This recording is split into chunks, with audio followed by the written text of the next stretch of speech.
Jai Hind everyone, my name is Gagandeep and I welcome you all on our YouTube channel named Proud NCC। आज की इस video में हम ये बात करेंगे कि अगर आप एनसीसी को ज्वाइन करना चाहते हैं तो आप उसके लिए किस तरह से प्रिपेयर कर सकते हैं, एनसीसी में कैसे सेलेक्ट हो सकते हैं, इन एस्पेक्ट्स के ऊपर हम आज बात करने वाले हैं।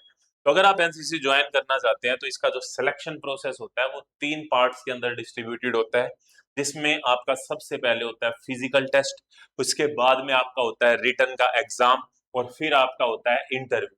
यही 3 चीजें बेसिकली जो है चेक की जाती हैं आपको एनसीसी में सेलेक्ट किया जाए या नहीं किया जाए ये डिसाइड करने के लिए। और ऑल ओवर इंडिया जो है वो ये प्रोसेस लगभग सेम रहता है, हालांकि थोड़ा बहुत वेरी कर सकता है, depends on your directorate, your battalion, your school और कॉलेज। सबसे पहला पॉइंट जो इसमें आता है वो है फिजिकल टेस्ट। तो फिजिकल टेस्ट में हमको किन किन बातों के ऊपर फोकस करना है? फिजिकल टेस्ट में हमको फोकस करना है हमारे एंडोरेंस के ऊपर और हमारी स्ट्रेंथ के ऊपर। आपको पता है, चाहे हम एनसीसी के सिलेक्शन की बात करें या आर्मी के सिलेक्शन की बात करें, तो जो सबसे मेन चीज होती है वो होती है रनिंग। तो आपकी रनिंग जो है वो बहुत ही अच्छी होनी चाहिए। और रनिंग में जो स्टैंडर्ड रनिंग होती है वो होती है 1600 मीटर यानी कि 1.6 किलोमीटर। तो आप इसके लिए जरूर प्रिपेयर करें। और साथ में जो पुशअप, पुलअप और बाकी जो ट्रेनिंग होती है वो भी आपको साथ साथ करनी होती है। ज्यादातर केसेस के अंदर ये मैटर नहीं करता कि स्पीड आपकी कितनी है, मैटर ये करता है कि आप लास्ट तक रुक पाते हैं या नहीं रुक पाते हैं। आपका जो एटीट्यूड है वो गिव अप करने वाला है या नेवर गिविंग अप एटीट्यूड है, ये जो है मेन चीज जो होती है वो चेक की जाती है। अब हम बात कर लेते हैं इसमें। अ, आपको बताया गया है कि आपको अपनी रनिंग का ध्यान करना है, अपनी फॉर्म के ऊपर फोकस करना है। और रनिंग के अंदर ब्रीदिंग टेक्निक जो होती है वो मेन होती है। और रेजिलियंस शो करना है। रेजिलियंस से यहाँ पे मतलब है कि आपको गिव अप नहीं करना, आपको फोकस रखना है और आपको लगे रहना है, ये सोच के कि एक दिन की तो बात है, थोड़ी देर की बात है, सिलेक्शन के बाद में हम रेस्ट कर लेंगे। बाद में जो सबसे मेन चीज आती है जिसके लिए हम इस चैनल के ऊपर अच्छे से प्रिपेयर भी कर रहे हैं, वो है रिटन एग्जाम आपका। रिटन एग्जाम के अगर स्टैंडर्ड केस की हम बात करते हैं तो आपका रिटन एग्जाम 50 मार्क्स का होता है। और 50 मार्क्स में लगभग 50 क्वेश्चन आपके एग्जाम में पूछे जाते हैं। 1 मार्क्स का 1 क्वेश्चन होता है। ये स्टैंडर्ड एग्जाम का पैटर्न जो है डिपेंड करता है, ये चेंज भी हो सकता है, लेकिन जो बेसिक रहेगा 99% केस के अंदर 50 नंबर का आपका पेपर होगा, 50 आपके क्वेश्चन दिए होंगे, एमसीक्यू टाइप के क्वेश्चन होंगे। तो ये चीजें आपको दी गई होती है। अब क्वेश्चन ये आ सकता है कि इसमें किस किस तरह के क्वेश्चन आपसे पूछे जाते हैं। तो जो सब्जेक्ट जो आपसे पूछे जा सकते हैं, आपको एनसीसी की बेसिक नॉलेज होनी चाहिए। एनसीसी की फुल फॉर्म क्या होती है, इसकी स्थापना कब हुई है, इसका फ्लैग में कितने कलर होते हैं, जूनियर डिवीजन क्या होती है, सीनियर डिवीजन क्या होती है, और ये बेसिक चीजें आपको बताओ। इसके साथ में आपको इंट्रोडक्शन टू आर्मी, नेवी और एयरफोर्स, हमारी जितनी भी डिफेंस फोर्सेज है उनके बारे में बताओ।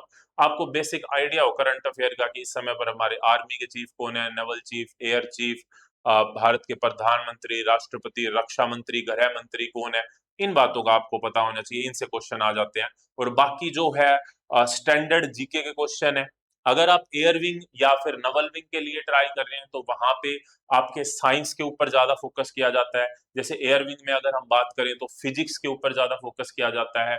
और नवल विंग के अंदर भी आपका जो पानी से रिलेटेड जितने भी साइंटिफिक कंसेप्ट हैं उनसे रिलेटेड इंफॉर्मेशन आपको होनी चाहिए।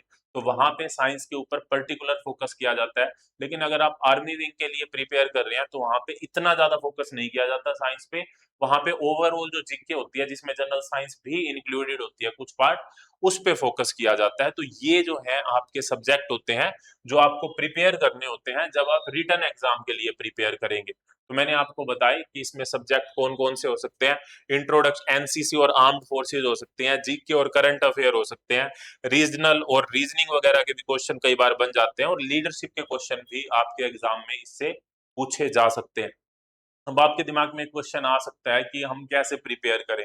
तो मैंने इसी से रिलेटेड स्टैंडर्ड जो 50 क्वेश्चन का आपका सेट होता है तो उसके मॉडल पेपर करवाए हैं। लगभग 10 मॉडल पेपर हमारे होने वाले हैं और उसकी प्लेलिस्ट बना दी है मैंने, और प्लेलिस्ट का लिंक मैं आपको इसी वीडियो के पहले कमेंट में दे दूंगा। तो वहां से जाके अगर वे सारे मॉडल पेपर भी आप कर लेते हैं तो आपकी जो तैयारी है वो बहुत ही अच्छी हो जाएगी, क्योंकि उनमें मैंने वे सारे क्वेश्चन और सारे टॉपिक्स को कवर किया है। और बेसिस किसके बेस पे है, जो आपके क्वेश्चन पूछे जाते हैं नॉर्मली, उन्हीं के बेस पे उन मॉडल पेपर को डिजाइन किया गया है। तो वहां से अगर आप तैयारी करते हैं तो आपकी तैयारी बहुत ही अच्छी हो जाएगी। नेक्स्ट यहाँ पे आता है हमारा रिटन एग्जाम की स्ट्रेटजी। मैंने बताया कि आपको पास्ट के जो पेपर हैं वो सोल्व करने हैं, टाइम को मैनेज करना है और अपडेट रहना है। अपडेट रहने से मतलब है यहाँ पे कि आपको करंट अफेयर के ऊपर भी फोकस करना है। अब बात आ जाती है इंटरव्यू की। देखो, इंटरव्यू एक मेन प्रोसेस होता है। जब हम एनसीसी की बात करते हैं तो कई बार बच्चे घबराते हैं कि सर हमको इंग्लिश नहीं आती, तो क्या हम इंटरव्यू के लिए अपीयर हो सकते हैं? बिल्कुल हो सकते हैं, लेकिन आप कोशिश करें कि बेसिक जो आपका इंट्रोडक्शन है वो तो एटलीस्ट आप इंग्लिश में तैयार कर लें। आपके क्वेश्चन एग्जाम में पूछे जा सकते हैं कि आप एनसीसी को क्यों ज्वाइन करना चाहते हैं, why you want to join the NCC, introduce yourself, आपकी हॉबीज, आपने स्पोर्ट्स में पार्टिसिपेट किया या नहीं किया है, आपने पहले, अगर आप कॉलेज लेवल के लिए एनसीसी ज्वाइन करना चाहते हैं तो आपने स्कूल लेवल पे एनसीसी ली है या नहीं ली है तो क्यों ली थी, नहीं ली तो क्यों नहीं ली थी। इस तरह के क्वेश्चन आपके एग्जाम में पूछे जा सकते हैं। तो इनके लिए आपको पहले से ही प्रिपेयर होके जाना है, मिरर के सामने प्रैक्टिस करनी है बोलने की, वहां पे कॉन्फिडेंट फील करना है और कॉन्फिडेंट रहना है। फॉर्मल कपड़े पहन के जाना है, अच्छे से सेविंग और प्रॉपर कटिंग के साथ में। इन बातों का ध्यान रखना बहुत ज्यादा जरूरी है, क्योंकि एक फॉर्मल इंटरव्यू होता है और फॉर्मल इंटरव्यू के अंदर हमेशा आपको वेल ग्रूम्ड होना चाहिए और रिस्पेक्ट के साथ बात करनी जरूरी है।